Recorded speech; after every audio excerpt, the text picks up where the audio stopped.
I need a lot of help. Um, okay, I don't think that's my first slide. Let's see if I can get my first slide. No, we can't. All right.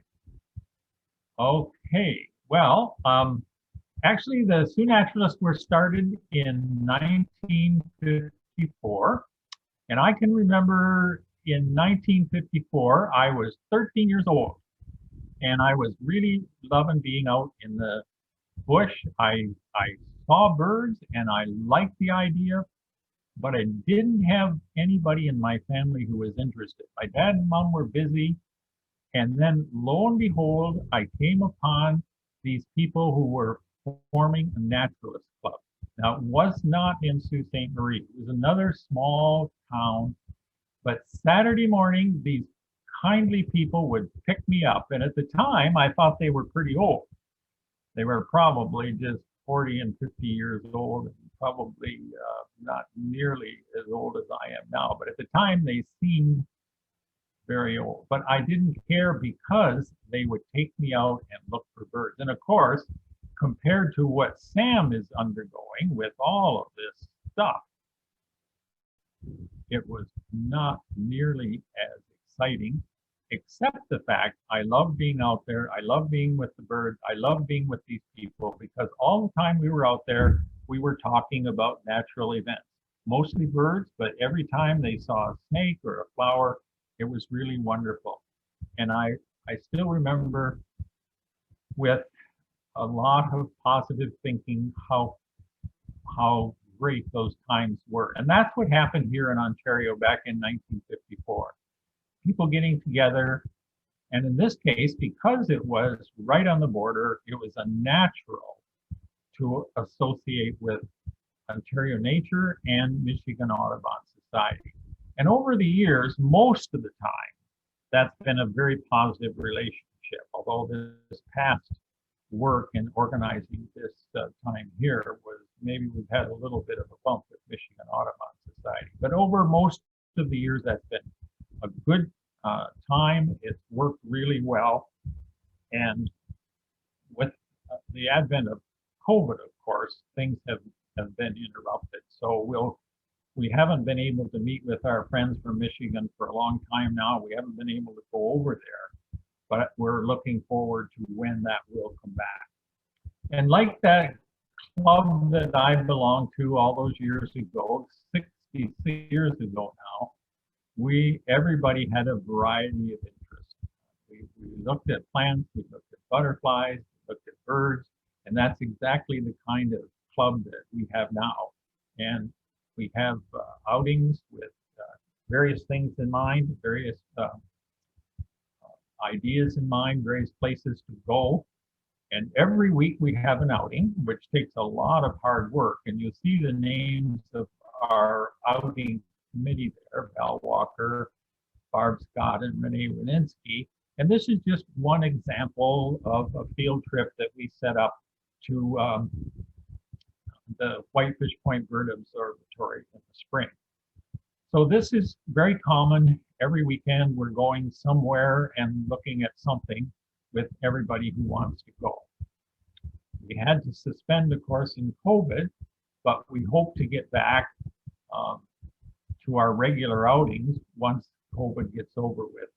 And we had lots of outings over to Michigan. This is a picture of an outing in Whitefish Point, which is always lots of fun. That's the waterfowl observer station.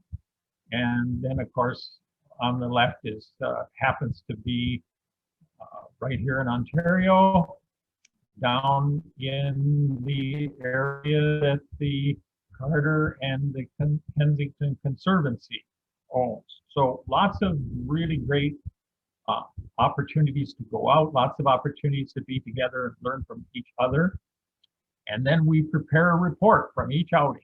And although sometimes people grumble a little bit with our with requiring a report, but after a little bit of time and a little bit of encouragement and a little bit of help, everybody generally pitches in and produces a report from each outing. And this makes quite a nice uh, record, history of the things that we have done. We've got now several hundred of these reports, which we maintain and keeps a record of things we've seen, things we've undergone, problems that we've encountered. And so it really makes for a nice kind of record of the things that we've been doing.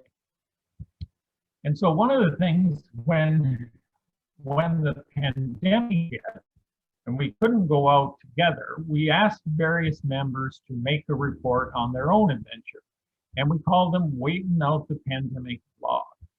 So we've got about 30 of these in our records, and they were quite a big hit because we could then mail everybody a Waiting Out the Pandemic Vlog. And they were really fun. For somebody would go out and write a little bit.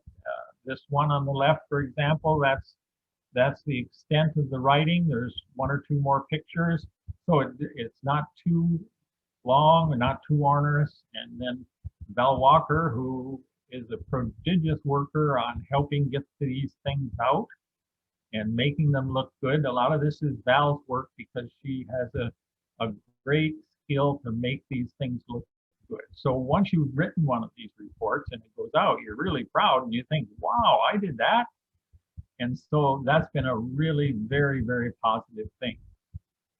And so, and then we were able to make some copies of these for the few members of our club who are not on the internet. We do have about 8 or 9 people who don't have internet, and they were pleased to be able to keep up with the club too when we made those. So those were lots of fun. Over the years, we've also had some projects, and this is 1968. And the woman you see down there on the left, Gladys, was a truly force of nature herself. And she encouraged members of the club to put money in a pot. And she encouraged them to show them what could be done with that. And so the club purchased a woodlot on St. Joe Islands that had a colony of showy lady slippers. This was a big event. At the time, they paid $200 for the woodlot, which at that time was way more difficult than it might seem now. And the club was able to purchase it. And then because we were not a corporate body, we donated it to Ontario Nature, where it is now a nature reserve.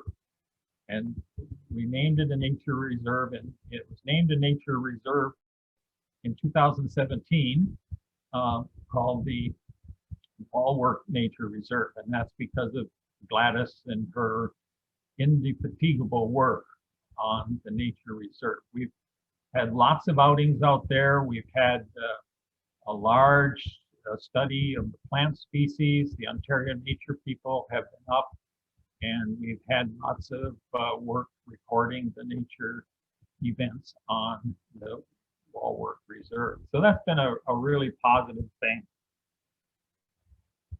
We've also been involved in Christmas bird counts for 65 years. These are just a few of the highlights from 2019. And we also participated in the Michigan Breeding Bird Atlas. So our members were mostly in the top part of the Upper Peninsula. And so we took part in that atlas as well, which was good and gave people a sense of how an atlas in another area was conducted. So that was another activity that we did. Then in these 2 years, in 2016 and 2017, we engaged with the Ontario Ministry of Natural Resources because the M&R staff believed that the Goulet River north of Sault Ste. Marie was excellent habitat for these 2 endangered dragonflies.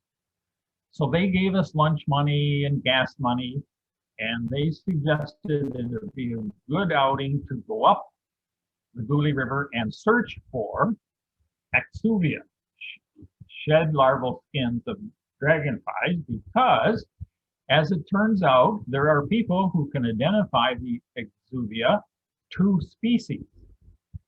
And there's a book, and again, Val Walker was a big part of this identification effort. And there were lots of people in the club who went up helping find these little guys and put them back in containers, back to Sault Naturalist laboratories where they were evaluated and evaluated down to species. And you can see the list of the species there that was created from that.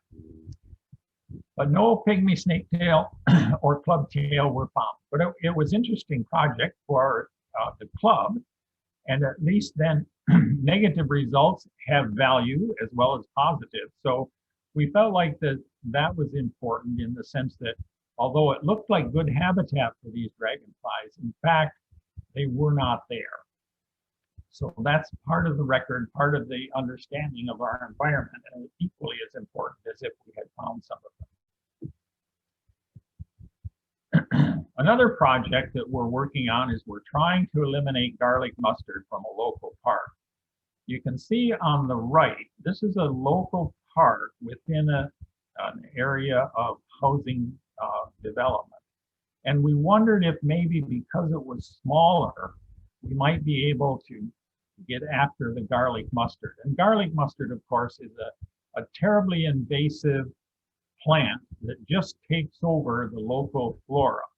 And it works and works and works, becomes so dense and dense and thick that the other native species like trilliums are just forced out. So we've been working in there now for over 4 years, and you can see the kind of bunches of stuff that we have pulled out. We pull it out, we put it in a garbage bag, we leave it in the garbage bag in the hot summer days until we're sure everything in the bag is dead, and then it can go into a compost pile.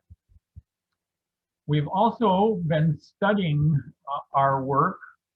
This is Rob Rutledge in the foreground, a professor at Sault College, and some of his assistants, because we wanted to make, as best we could, a scientific evaluation of how our work was working. Were we able to actually be successful in eliminating this plant from this little park? And of course, it's a tough thing because the plants keep coming back and we keep going back to pull and it keeps coming back.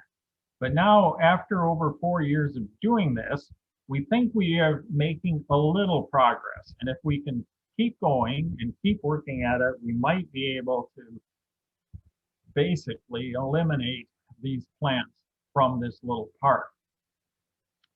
This is just a quick illustration that Rob has made on some of the data, just to illustrate to you how we look at what we have done and whether or not we're making some progress. The plants have to be pulled out, including the roots. It's hard work, it's difficult, and you've got to be bending down, and you're in the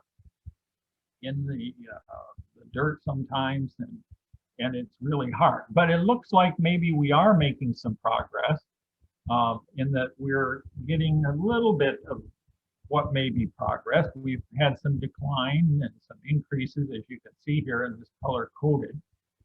But we've been out this year already. We've had 2 working days. We pulled last Thursday, and we've got a lot of them.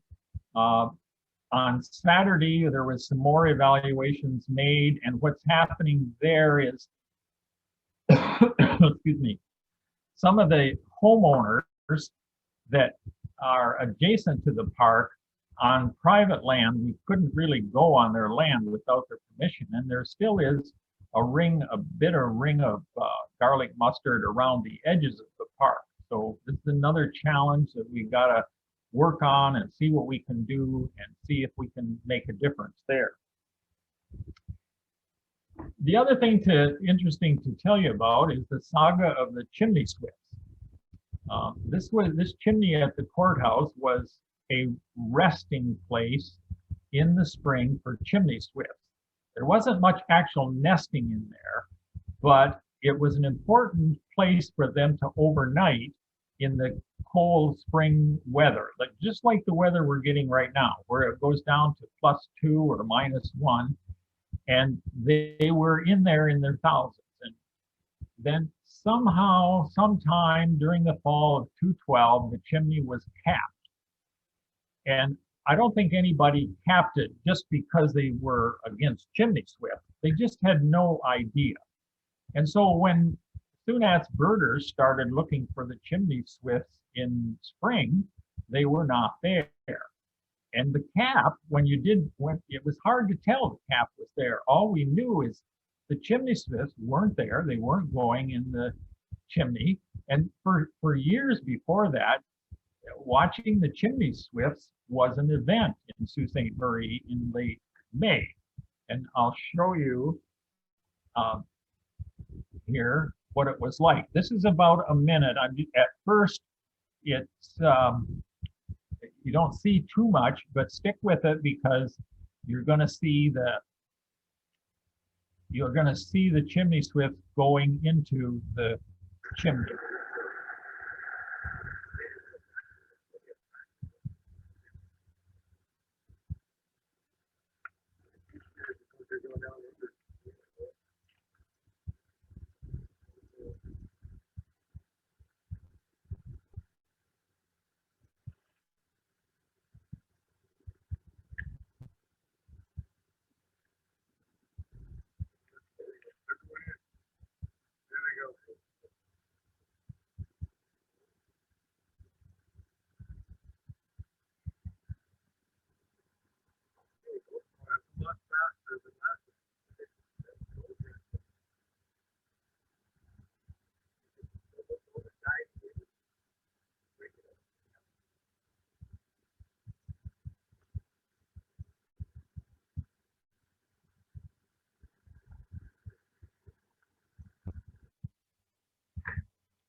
So as you can see, that was a pretty spectacular event, and people would gather around and watch them go in, and there would be several thousand swifts down in that chimney.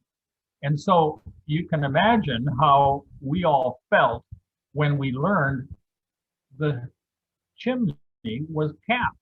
It was a devastating thing for the club. And so we had some meetings about it. Don Hall was our leader in this, and he started things off to make an effort to campaign about getting that chimney uncapped. And we worked really hard at that, talking to people in the government, trying to figure out who did what and why they capped it. And it turned out that at the end of the day, there was nobody against the chimney swift. It's just someone in the physical plant of the Ministry of things that take care of buildings just felt that it was time to cap the chimney because it wasn't being used anymore. There was no furnace or anything, and so it was just a routine thing. And so with some meetings and talking and telling people in the government how important it was, the chimney was uncapped in June of 2013. And indeed, we went on, we got some money. Dr. Foote at Algoma University did some studies on these, and everybody felt really good about that. Unfortunately, the swifts have never come back in numbers. There have been a few swifts from time to time, but it just has not, those spectacular flights have just not reoccurred. And that is really pretty sad. Another problem here that we've been working on in the Soo as a club is, like many cities throughout Ontario, flooding is a problem. And after Hurricane Hazel, there was a big effort to move water quickly away from houses and business. The conservation authorities were formed, and so on. And this is a typical engineer solution to flooding. Put a lot of concrete down and watch that water move. And it moves, it really works. These things really work. The water just gushes through to the lake and the flooding problem is solved. But we don't think it's totally necessary necessary to be like that. We think that with a little bit of thought, you see on the left, this is a vegetation on a former sluice way made of concrete, and it really has many of the same parameters as the straight concrete one, because the vegetation there in the middle tends to slow down the flow of water, but it's still, the water goes rushing through and gets away from flooding in the city. And so we're do what we can to find some areas where natural vegetation can be planted. We're working with Professor Muto from Sault College to help do this. We've got a bit of money that we spend on replanting vegetation, and also trying to talk with the city, especially with the city, to talk about what changes could we make to make these areas more like wildlife habitat. So this is a big project. It's ongoing. You make a little bit of progress at a time. You're glad about that, and then you wait till the next time, and you can make another little bit of progress. So the other thing we do, and we've spent a fair bit of time on this, is viewing platforms. We have 3 right now. This one in the left is right in the city at the Pine Street Marina. The other one is out at the platform at Pumpkin Point. And these platforms are great for watching birds over the wet areas, but there's always an ongoing maintenance issue, okay? Because as soon as you make them, they begin to deteriorate, boards break, boards fall off, and it's a big job to try to keep them. We've been able to get some money from the government to do this from time to time, and it's a big part of what we do. We've got a project underway right now to make the walkway to this platform on the right. This is the one that over at Echo Bay at the end of Lake Street, and it gets used a lot by a lot of people. And this, it was flooded last year with the high water mark, so we were able to raise money in the community, which was nice. We had a really great response from the community, and we're busy making a platform walkway so we can get to it and enjoy the views, because we have lots and lots of wildlife at this platform. This platform gets in all the birding guides of Ontario, and everybody who comes to the zoo finds it a good place to be. So that's a quick summary of our club from 1954 up to the present, and from when we started off back then, when my 13-year-old self was having a great time with my friends with binoculars and a notebook, and they were telling me, now David, this is how you keep your journal. And of course I looked up to them, and I had wonderful times in the field. And now look where we are with our young people today. Okay? Lots of technology, but you know what? The thing that is the same is loving adults who encourage and love those young people and work with them. A loving dad who will get up at 5:31 in the morning and get out there with his son.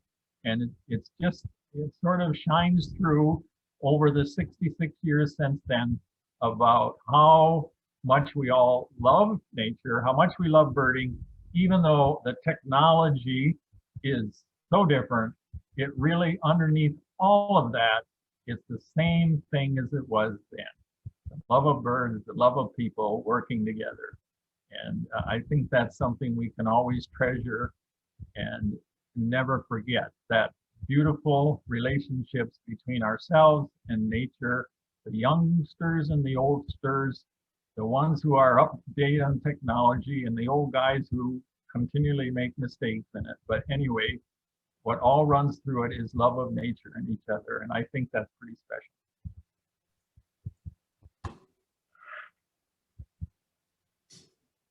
Thanks, Dave. That was really great. A lot of great things that the club is doing. I'm glad everyone, or I hope everyone learned something. We'll get into, I got one question here is the club aware that garlic mustard is now at Wishart Park, thanks to yard waste dumping? Yeah, we're aware of that. It's a huge problem. And we feel like if we could do something in one little park, Sutton Park, we'll feel big good about that. But we can't solve the whole garlic mustard problem in Sault Ste. Marie. It's just beyond solving. But if we could solve it in Sutton Park and make people aware, we feel that would be a good contribution. Yeah, it's definitely tough to solve the whole problem, that's for sure. Not seeing any other questions here. Let's scroll up.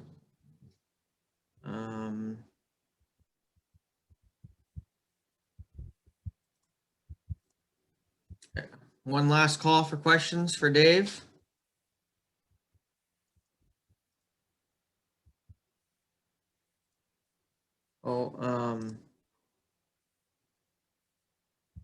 Val says she was just at Wishart Park tonight to pull some garlic mustard, so that's good. Someone asked when the Echo Bay, the boardwalk there to the platform will be started. Well, just as soon as the province lifts the restriction on COVID. So as soon as they lift it, the guys are ready to go. We've purchased all the materials. We're ready to go. As soon as we can be together in groups outside, we'll go. Great.